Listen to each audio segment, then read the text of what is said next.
जन्म नाही पुन्हा.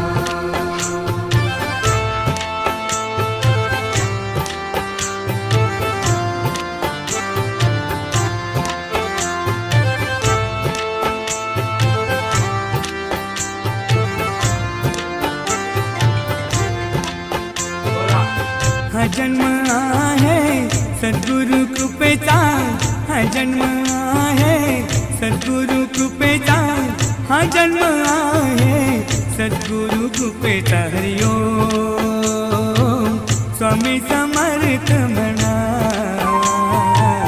हा जन्म